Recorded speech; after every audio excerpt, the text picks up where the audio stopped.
우리 찬양대 감사드립니다. 지난주는 우리가 여호와서의 선정과 타락이라는 제목이었습니다. 오늘은 아마샤가 걸어간 길이라는 제목입니다. 하나님이 우리에게 시대를 바꿀 힘을 우리에게 주셨습니다. 그래서 우리는 교회 개혁, 가정 개혁, 또 사회를 바꾸는 그런 힘을 하나님으로부터 받았기 때문에 우리가 이제 문제는 그 힘을 어떻게 얻느냐, 이게 중요한 거죠. 그 힘을 얻지 못하면 우리는 늘 불신자의 심부름해야 되고 사단의 종로로 타게 되고 그런 겁니다.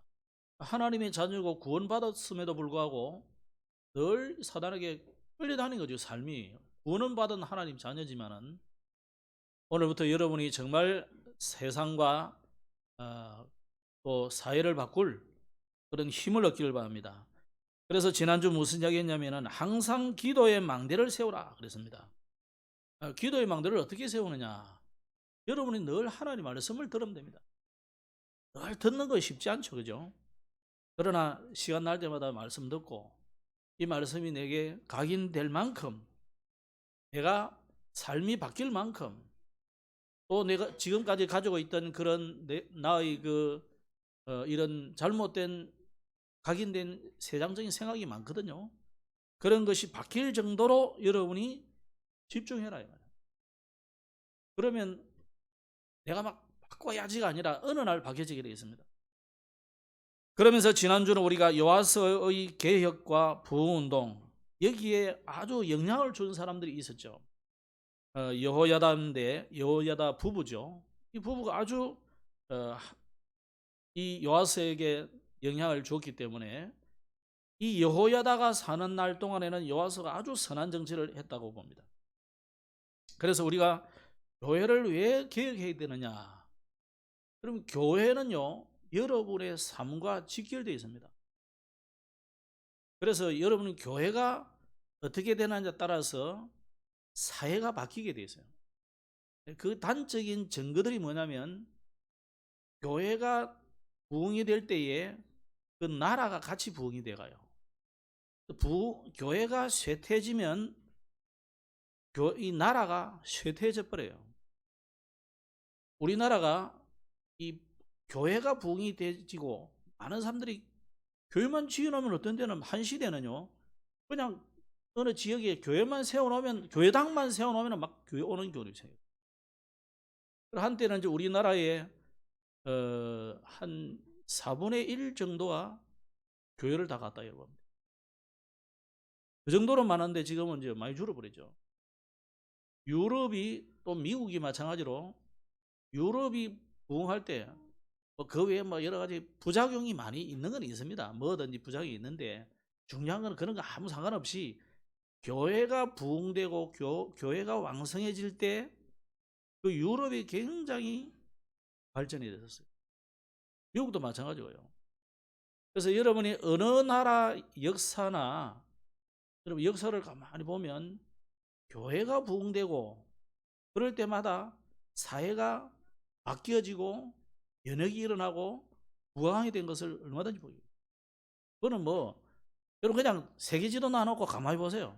기독교 국가, 지금도 잘 믿는 국가 구분해 보라니까. 천주교 들어간 나라 보시라니까요. 무슬림 국가, 물론 뭐 기름 나가 좀 잠깐 잘 사는 게 있어요. 그거 말고 정말 국민 저변으로부터 바뀌어가지고 세상이 선진화되고 그런 나라는 몇 나라 없습니다. 그 나라들이 거의 다요. 어떤 나라는 국기조차 아예 그냥 십자가 돼 있어. 국기 자체가 뭐 삼선 이렇게 깨진 게 아니고 그냥 십자가 딱 돼 있다니까. 그러니까 이 교회가 개혁되는 거하고 여러분 삶하고는 아주 직결되어 있습니다. 그래서 하나님께서 이 노아에게 뭐라고 했습니까? 방주를 만들라 할 때 당시 메시지는 방주죠. 요즘은 요즘은 자꾸 망대라 하니까 여러분 헷갈리죠. 노아 당시는 교회라는 단어가 없어요. 아담 당시는 교회라는 단어가 없다고. 에덴 동산이 교회고 에덴 동산이 곧 가정이에요. 그럼 노아 당시에는 뭡니까? 방주를 만들어라. 이게 교회다니까요. 방주를 왜 만들어야 됩니까? 120년 동안 우리 대체로 학자들은 120년 동안 방주를 만들었다고 보는데 어떤 학자는 70년이란 말도 해요. 뭐 70년은 적은 횟수가 아니잖아요. 그죠? 그 수많은 기간 속에 방주를 만들었다 할 때 그냥 단순하게 배 모양의 그런 큰 구조물을 만들었다 이렇게만 보면 잘못된 거예요. 거기서 배를 만들면서 자녀들에게 이 언약을 계속 전달했고 그거다 산위에다 짓잖아요. 바닷가에 지고 강 주변에 줘야 되는데 우리나라가 뭐 이 노아의 그거를 본받았는지 육지에 지어가지고 바다에 밀고 그랬잖아요. 세계 최초로. 그 최초는 노아입니다. 아예 산꼭대기 만들어놨다. 산꼭대기 만들어놔가지고 하나님이 홍수를 내리시니까 이제 물이 차올라가지고 떠다닌 거죠, 이 배가. 그 배를 120년 혹은 70년 만들었다. 그건 뭘 의미하는 겁니까? 교회예요.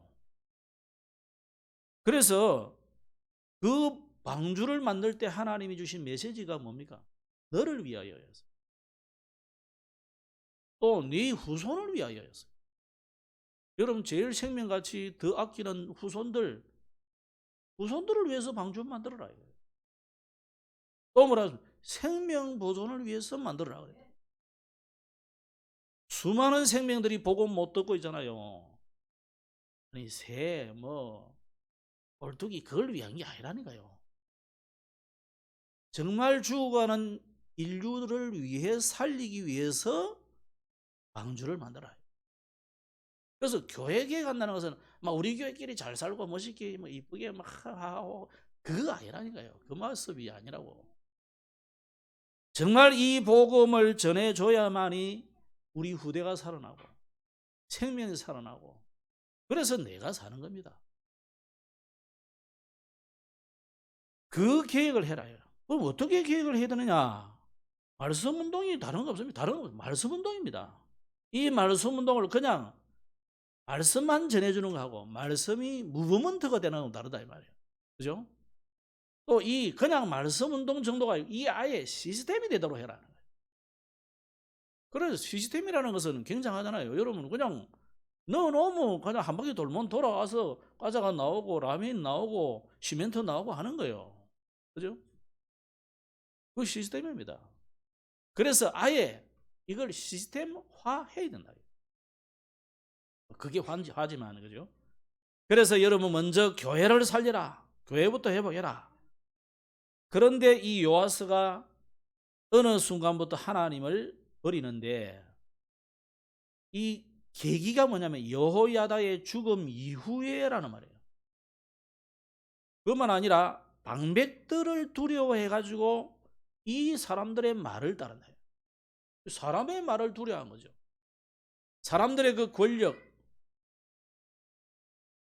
이 성주들이 모아서 얼마든지 하는 이게 그냥 요아스가 두려움을 느낀 거죠. 그런데 하나님의 영이 감동된 제사장 스가랴가 이 하나님의 말씀을 전달해 주죠. 나중에는 이 요아스가 어떻게 됩니까? 이 스가랴, 제사장 스가랴의 말을 무시하고 오히려 스가랴를 죽여버립니다. 이 정도로 요아스가 하나님을 버리는 거죠. 이 요아스의 타락과 멸망의 배경에는 이 어릴 때부터 이 상처, 7살부터 숨어 다녔으니까 얼마나 그 상처가 많겠습니까? 부모가 살았는지 죽었는지 모를 정도로 생사를 모를 정도로 고모가 키우고 고모부가 키웠으니까 얼마나 두려움과 걱정이 많았겠어요.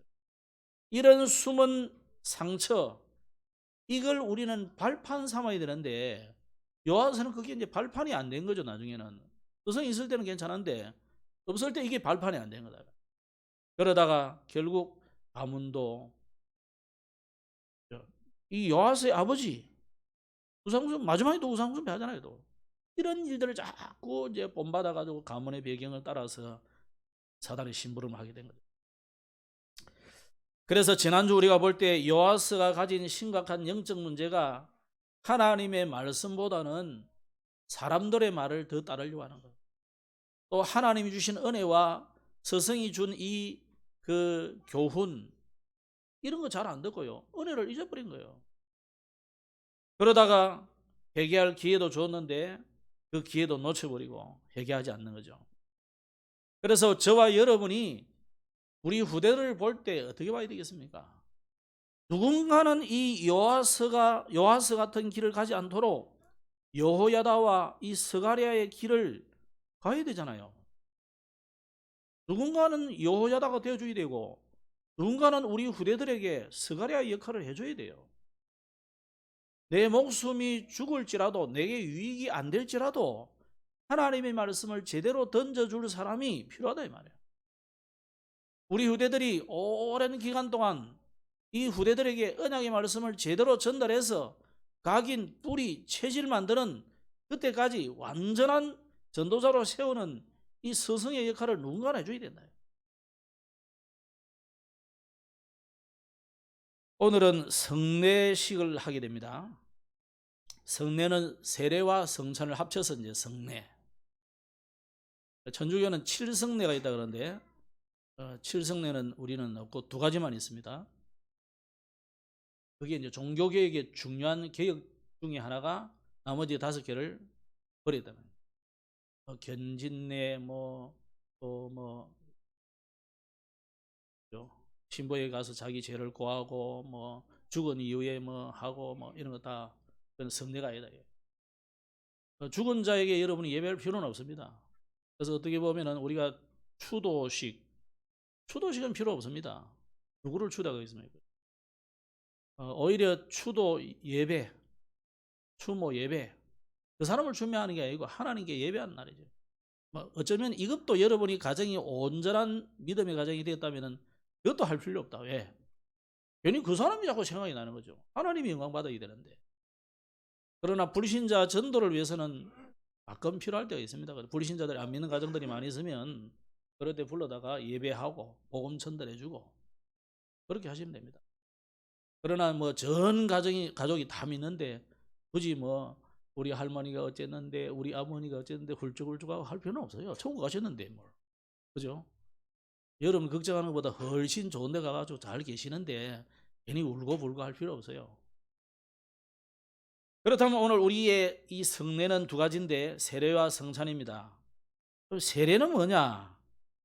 예수님께서 제정하신 이 세례입니다. 물론 그 전부터 세례라는 의미는 있습니다. 구약에 보면 어린 양이 오거나 그러면 씻어주기도 하고 이렇게 하고 합니다.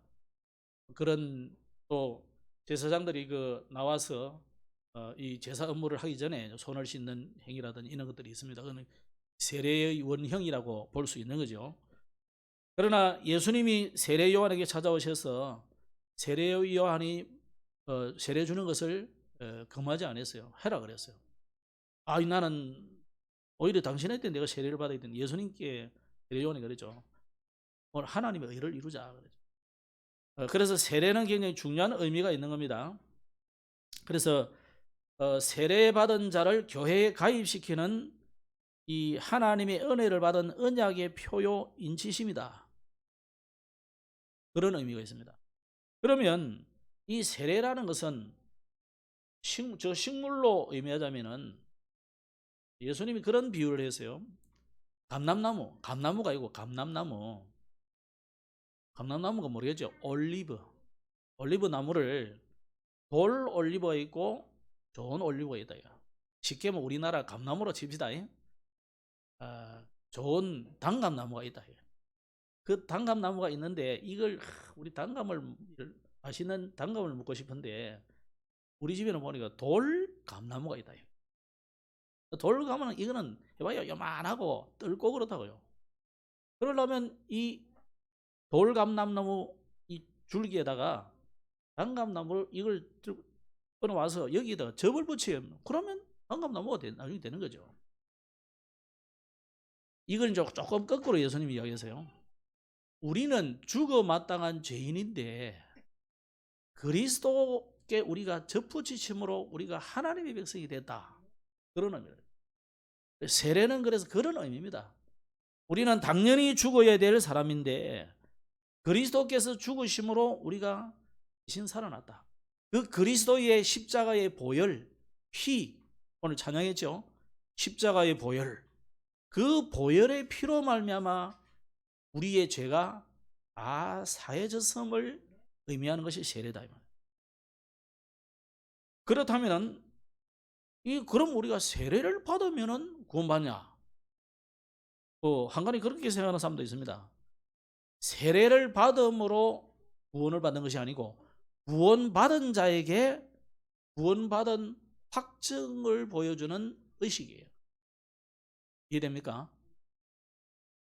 자, 그래서 여러분 종교와 복음의 차이가 그거예요.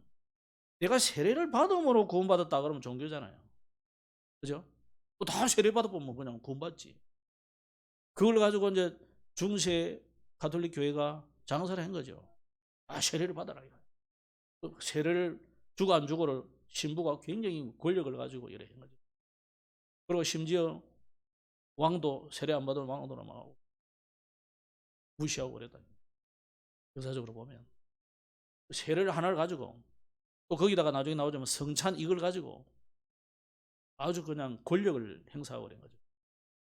자, 세례는 구원받은 자에게 확신을 심어주는 것이고 또 교회의 일원으로 들이기 위한 방편이에요. 뭔가 기준을 정해야 되잖아요. 그래서 한 것입니다. 그래서 세례는 이제부터 내가 하나님의 나라의 백성인 것을 확정하는 시간이에요. 그래서 사실은 세례받는 여러분이 언제 구원받은지 모르는 사람도 있잖아요. 구원파의 다른 점이 뭐냐면 구원파는 구원받은 날짜를 알아야 된다 이거예요. 모를 수도 있어요. 예를 들어 저는 몰라요. 언제 구원받은지. 왜 모르느냐? 저는 어릴 때 모태신앙이라 내가 언제부터 예수 믿은지를 모르겠어요. 어릴 때부터 교회 다녔고 어느 순간 내가 예수님이 그리스도라고 믿어졌다 이 말이야. 그럼 그 시점을 정확하게 2023년 11월 12일이다 이렇게 단정할 수 없는 거예요. 내가 여러분처럼 늦게 믿는 것 같으면 단정할 수 있겠죠. 영접하는 그날 해본대요. 그래서 그런 걸 모르는 사람은 나의 영적 생일이 언제냐? 오늘로 삼으면 돼요. 예수님을 구주로 영접한 그날로 적으면 되고 그것도 모르겠다 그러면 오늘 금민기 성도님처럼 세례받은 날을 나의 영적 생일이다 이렇게 생각하면 돼요. 그런 의미예요. 그죠? 그러나 그렇다고 해서 이것을 보도하거나 무시하는 것은 또 큰 죄가 되는 거죠. 그래서 여러분이 세례를 안 받았다고 해서 구원을 못 받았거나 또 세례를 받았다고 해서 구원을 받았거나 그런 거 아니다. 그러면 성찬은 뭐냐? 예수님께서 잡히시는 그날 밤에 그의 몸과 피로 세우신 언약의 예식인데 예수님이 성만찬을 금요일 밤 밤늦게 이제 잡히시잖아요. 그 전에 제자들과 함께 만찬을 드시는 겁니다. 성만찬 그림 다들 보셨죠? 이렇게 제자들과 함께 만찬을 드시는데 그때 하신 말씀입니다. 먹고 그 다음에 주면서 이 떡은 내 몸이다. 또 포도주를 주면서 이 잔은 내 피다. 여기에 대해서 가톨릭은 이 신부가 축사할 때에 이 떡이 살로 변하고 이 포도주가 피로 변한다. 그걸 보고 화채설이라고 해요. 화채. 몸으로 바뀐다. 그래서 요즘 보니까 천주교 할 때 보면 성대식 할 때 보면 떡만 줘요. 왜? 포도주는 한 방울도 흘리면 안 된다. 그래서 아예 포도주를 안 주더라고. 성경적으로 잘못된 거죠. 다 줘야 되지. 그러면. 그리고 또 이 동그란 거 하나, 요즘 개신교도 동그란 거 저렇게 많아 하나 입에 넣어주던데. 입에는 왜 바로 넣어주지 않으니까 받다가 떨어뜨리면 안 된다. 예수님의 몸을 떨어뜨리면 큰일 난다 이거야. 그러니까 그 자체도 우상화시키는 거지. 자, 기념하는 겁니다. 아시겠죠? 혹시 여러분 잘못 받아가 떨어뜨리도 지옥 안 가요. 없어. 뭘 기념해야 되느냐? 예수님이 그리스도인데 그리스도께서 내 모든 문제를 다 끝내셨다는 것을 확실히 믿고 그 예수님이 오신 이 일을 내 영어로 하는 게 더 맞아요. 메모리. 내 뇌에다가 각인하고 영혼에 각인시키고, 예? 그거 해라 이 말이에요. 그 말은 잊어버리지 말라는 거지. 그죠? 영원히 잊어버리지 말라요. 뭘 잊어버리지 말라? 언약, 주님의 언약, 즉 복음을 잊어버리지 말라 말이에요. 요한서 같이 하나님의 은혜를 또 잊어버리고 그러면 안 된다 말이에요. 그죠? 그게 성찬입니다.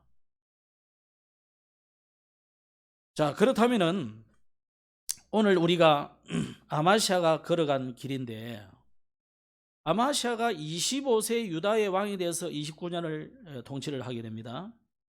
처음에는 요아스 같이 이 아마시아도 굉장히 정직하게 행하였다 이런 나옵니다. 혹시 그 성경 읽다가 여러분이 이제 처음 보는 분은 지난주 요아서 나왔는데 또 요아서 나오거든요. 그 요아서와 이 요아서는 다릅니다. 알겠죠? 오늘 25장에 나오는 요아서는 북이스라엘의, 우리는 말하는 북한의 요아서고, 지난주 나왔던 요아서는 남한의 요아서. 여러분 보면 돼요. 알겠죠? 다릅니다.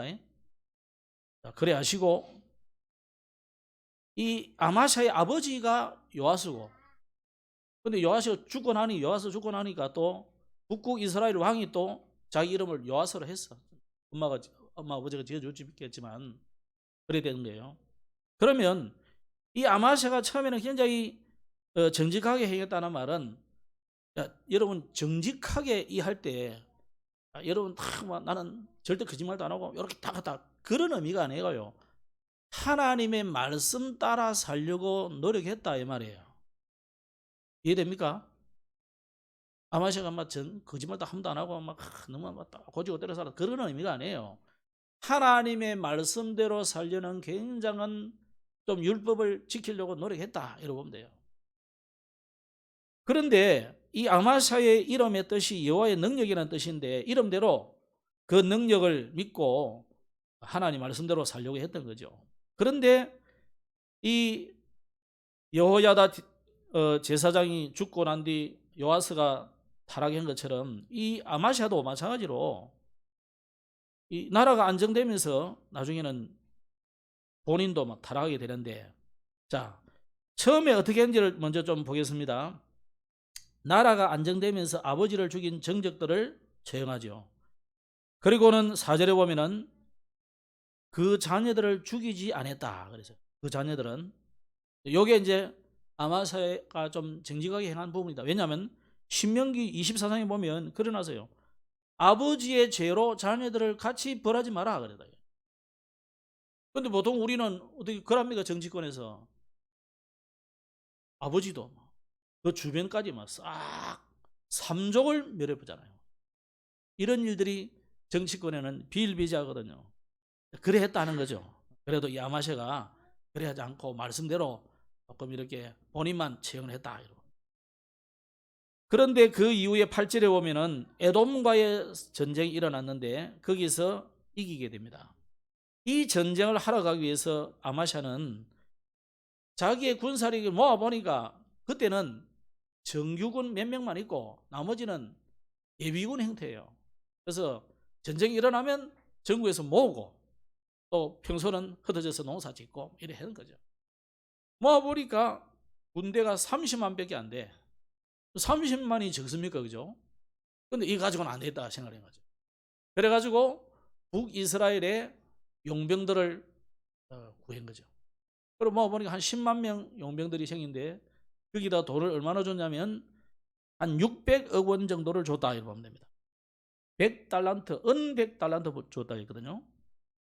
그 당시는 은이나 금이나 크게 가치가 다르지 않고 오히려 은이 비쌀 때도 있어요.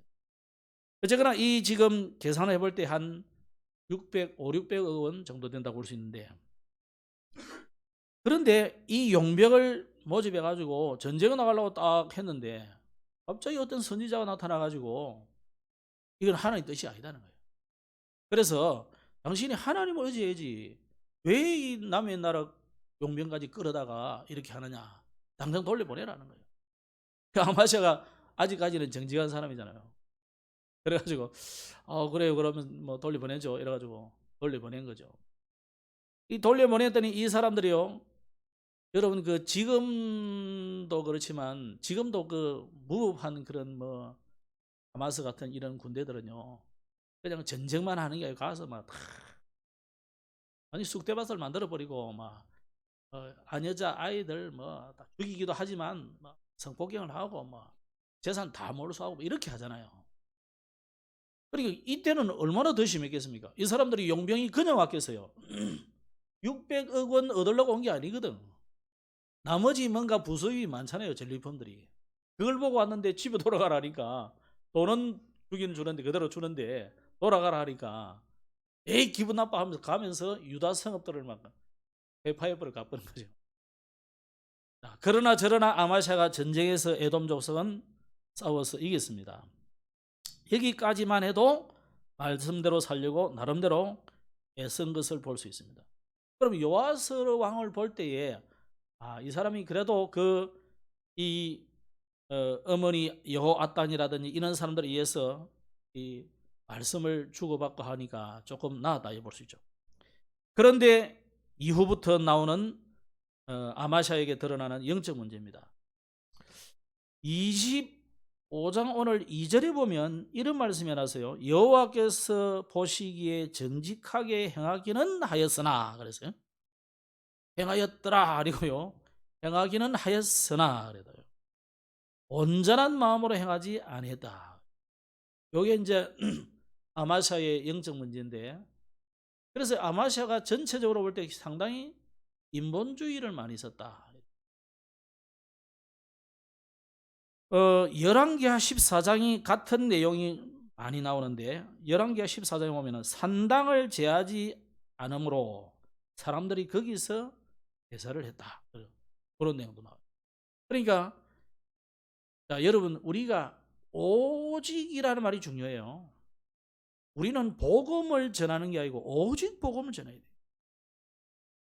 그냥 예수 그리스도가 아니고 오직 예수 그리스도예요. 유 목사님 그걸 엄청 강조하시죠. 여러분 우리는 그냥 복음 아닙니다. 오직 복음입니다.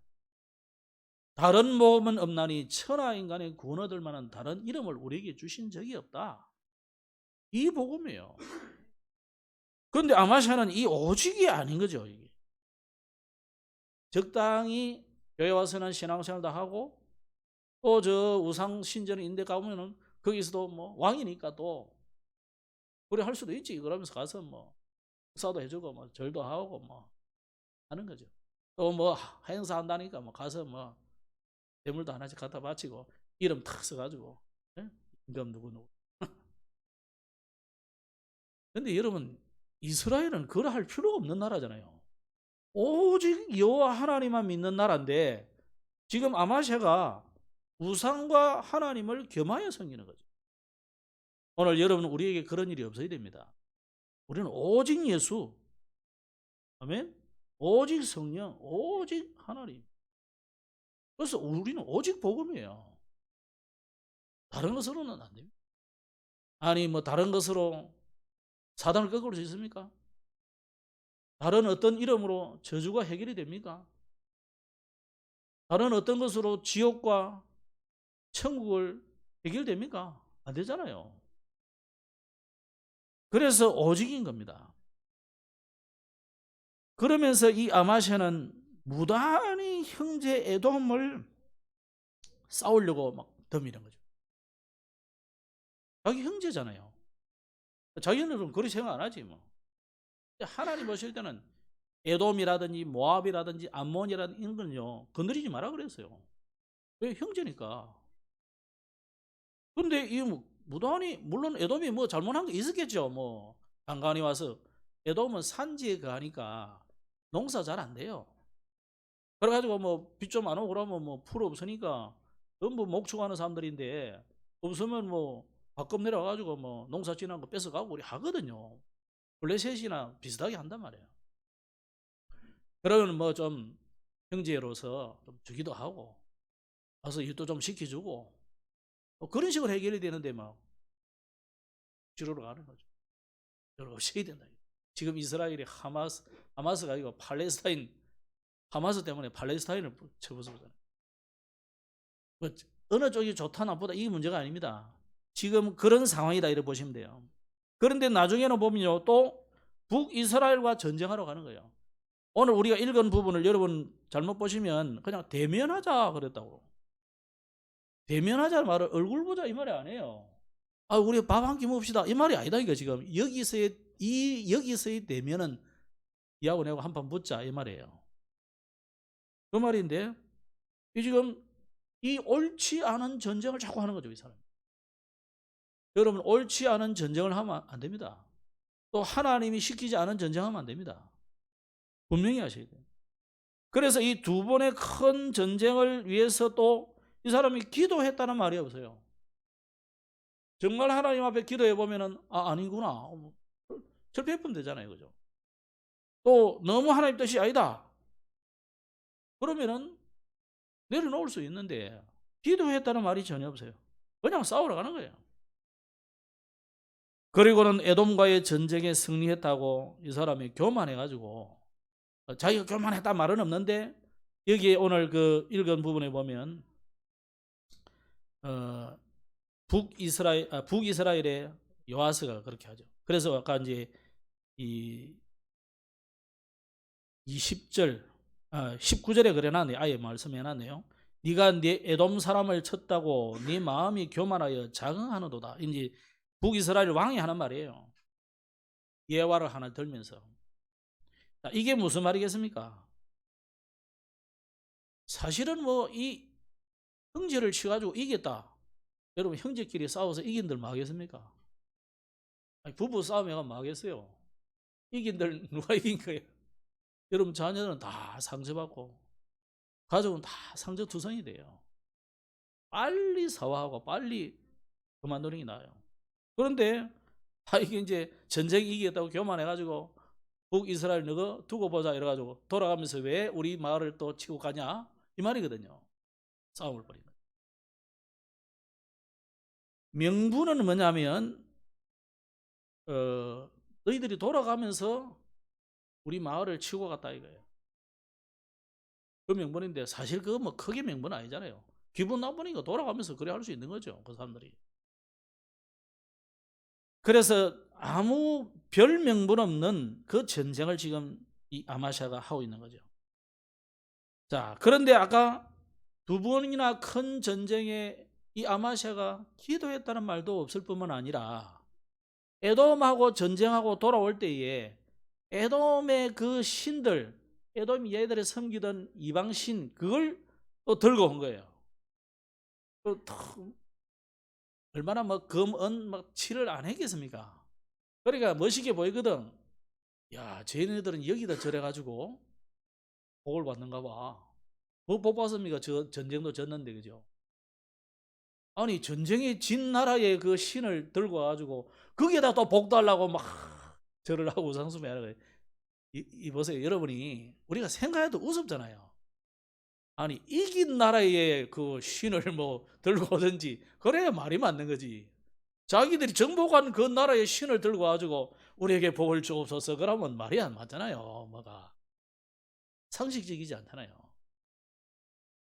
그러니까 이 말이 안 되는 짓을 아마샤가 계속하는 거예요. 그러면서도 자기가 잘못한 줄 몰라요. 그리고 영적 문제 하니까 뭐 영적 문제가 뭐 이상한 뭐 짓을 하고 미국의 그 사람들처럼 뭐 움직이서 하고 그런 거 아니에요. 그 정도로 말하는 거예요. 그건 아예 그냥 맛이 간 거고, 우리가 내가 잘못하고 있는데 잘못하는지도 모르는 그게 영적 문제잖아.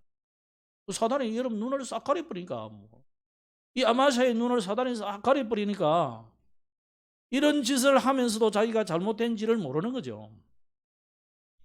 결국 뭐라고 했느냐? 아예 여기 기록해서 여호와를 버린 날로부터 그랬다. 아마샤가 하나님을 버린 날, 그때부터 이 아마샤는 완전히 망하게 되는 거죠.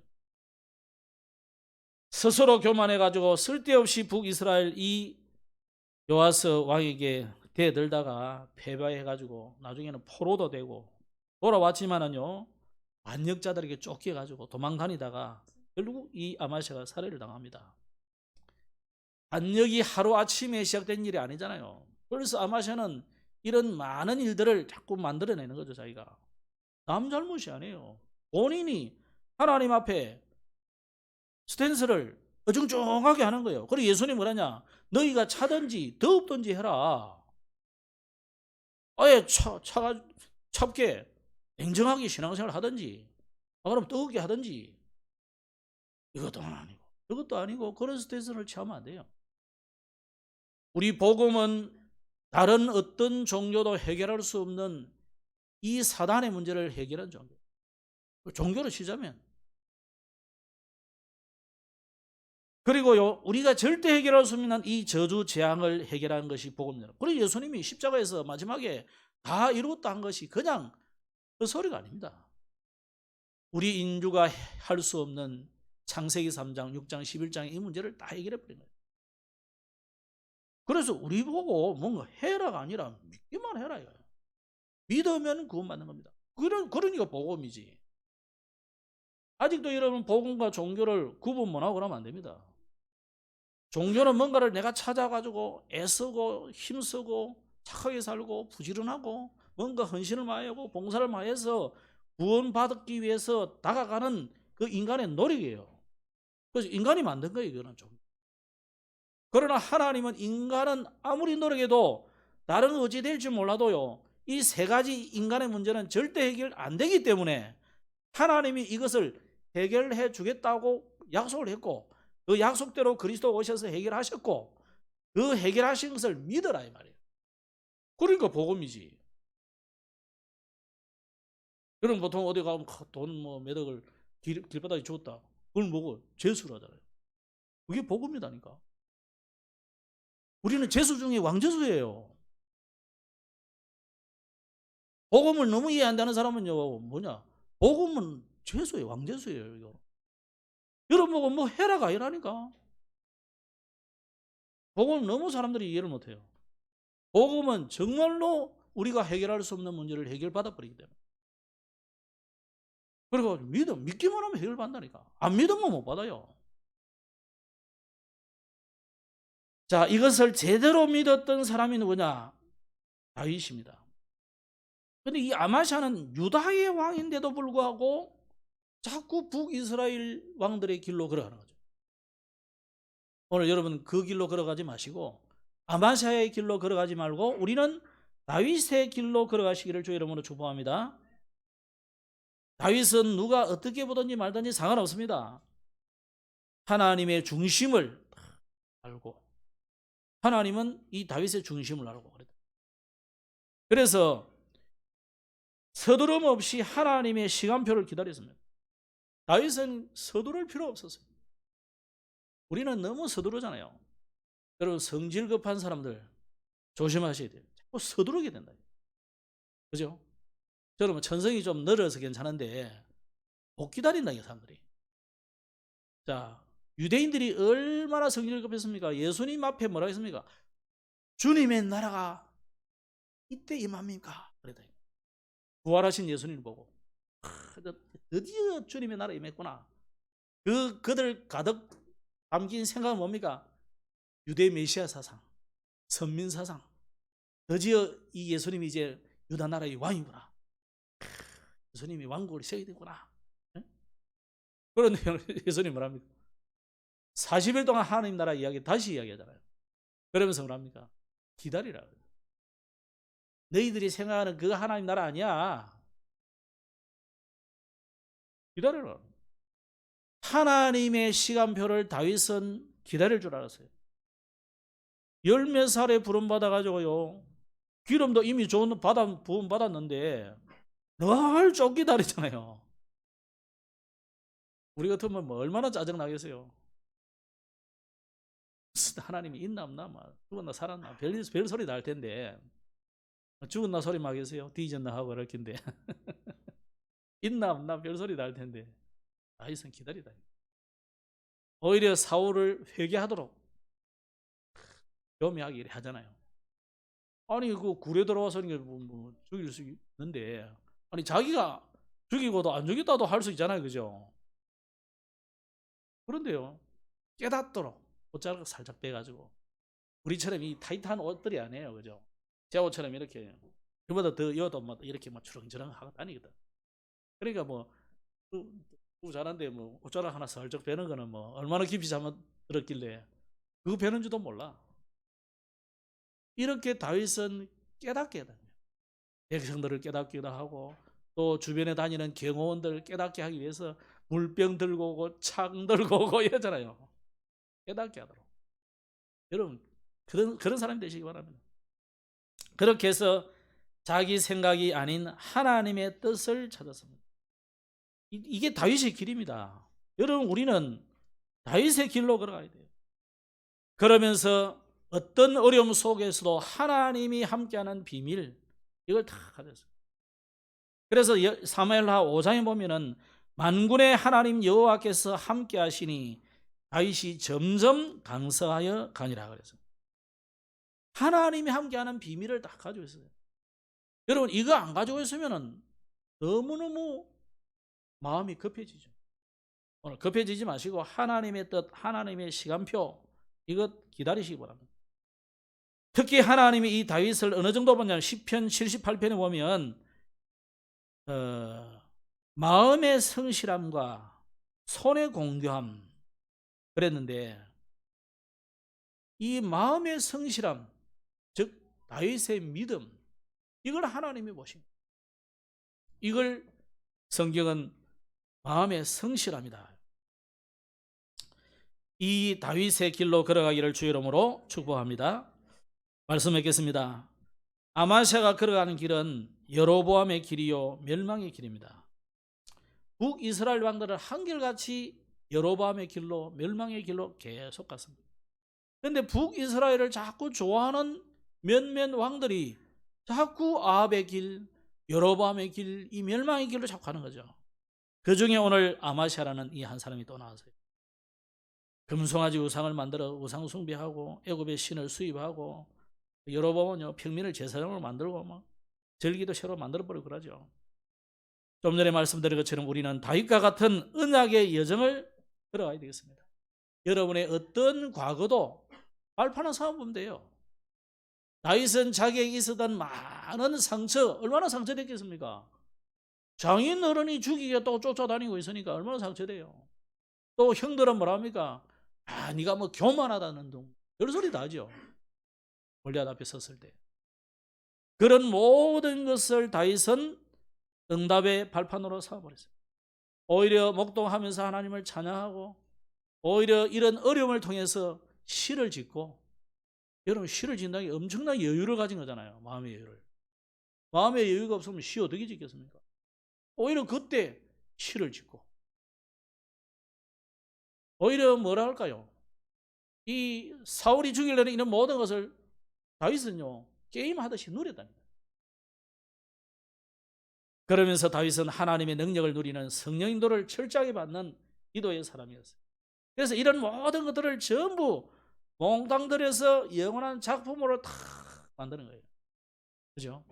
그게 마지막에 보면 성전만 사실 다윗이 성전 다 지은 거나 마찬가지잖아요. 모든 것을 준비하고 외교적으로 다 준비해놨어요. 세 번째 결론입니다. 자, 우리가 이 요아스 또 아마샤 여로보암 이런 사람들 보면서 무슨 생각이 듭니까? 우리가 자꾸만 이 멸망의 사이클에서 빠져나오지 못하고 있구나. 사실 여러분은 구원받은 하나님의 백성인데도 불구하고 또 여기에 들어가는 다람쥐 쳇바퀴처럼 또 여기에 들어가가지고 타락, 멸망, 하나님의 구원 이 세 가지가 계속 보는 거죠. 자, 오늘 성례식을 하고 세례를 받는다는 것은 뭐냐? 이미 세례를 받은 여러분들은 오늘 세례를 받지 못한 분은 성찬식은 참여 못하지만은 떡과 잔을 먹으면 안 됩니다. 그렇지만 여러분은 구원받은 하나님의 자녀이기 때문에 우리는 이 멸망의 사이클에서 빠져나왔다는 것을 확신을 가지시기 바랍니다. 아시겠죠? 여기서 빠져나온 하나님의 자녀입니다. 그 하나님의 자녀들이 참여하는 것이 세례요 성찬 즉 성례식이다. 말씀 맺으면서 우리는 하나님을 버려도 하나님은 우리를 버리지 않는다는 것을 잊어버리지 마시고 기도하겠습니다. 하나님 감사합니다. 오늘 성례식에 참여하면서 오늘 아마시아가 걸어간 길에서 우리는 돌이켜 다윗의 길로 언약의 길로 걸어가기를 원합니다.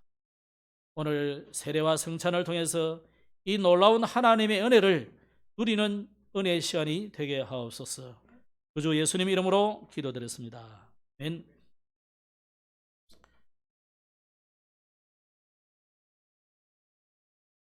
장로님 한분 나오셔서 세례 세 분 중에 한 분은 다 하셔야 돼요.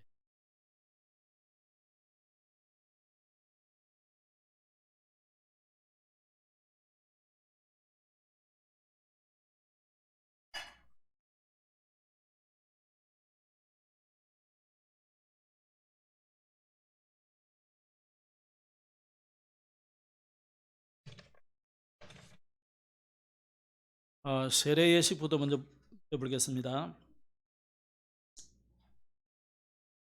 호명할 때 예로 대답하시고 자리에서 일어나시기 바랍니다. 권민기 성도님. 하나님 말씀 읽어드립니다. 로마서 6장 33절 6절에 무릇 그리스도 예수와 합하여 세례를 받은 우리는 그의 죽으심과 합하여 세례를 받은 줄을 알지 못하느냐. 그러므로 우리가 그의 죽으심과 합하여 세례를 받음으로 그와 함께 장사되었나니 이는 아버지의 영광으로 말미암아 그리스도를 죽은 자 가운데서 살리심과 같이 우리로 또한 새 생명 가운데서 행하게 하려 함이라. 만일 우리가 그의 죽으심과 같은 모양으로 연합한 자가 되었으면 또한 그의 부활과 같은 모양으로 연합한 자가 되리라. 우리가 알거니와 우리의 옛사람이 예수와 함께 십자가에 못 박힌 것은 죄의 몸이 죽어 다시는 우리가 죄에게 종노릇하지 아니하려 함이라. 세례에 대해서 좀 전에 좀 말씀을 잠깐 드렸습니다만 세례를 받는다는 것은 우리가 그리스도와 연합되었다는 것입니다. 그래서 내가 그리스도 안에, 그리스도가 내 안에, 그리스도가 내 안에 계시는 것을 우리는 성령의 내주 이렇게 이야기합니다. 그리스도께서 내 안에 성령으로 영원히 함께 계시는 그리스도와의 연합이 되어졌다. 이걸 믿으시고 오늘부터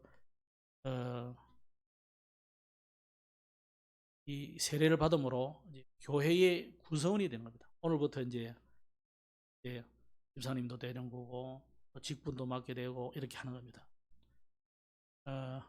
오늘 성도 여러분이 지난 봄 우리 봄에 권민기 성도에게 학습을 베풀었습니다. 그 이후에 신앙생활을 건실히 잘 하고 있으므로 오늘 세례받기에 적합하다고 인정하고 세례교인으로 세우려고 합니다. 모든 성도들은 세례받는 우리 권민기 성도님을 환영하고 하나님께 영광 돌리길 바랍니다. 오른손을 들어서 서약을 받도록 하겠습니다. 권민기 성도는 지은 죄를